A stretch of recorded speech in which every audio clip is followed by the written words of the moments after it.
Good afternoon. Hoy! Welcome sa Bukid. It's good natures. Pa-nature ta. Init maganda ko. No nature. Na siyang barang.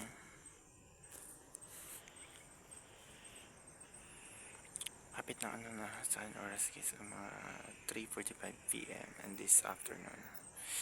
It's December 23, Monday. Ngayon. Mm-mm. So, ah, sa pabukid na diri guys, kaya dugay pagkatawat na pabukid. Bakasyon karon kay Pasko man. Merry Christmas everyone. Merry Christmas.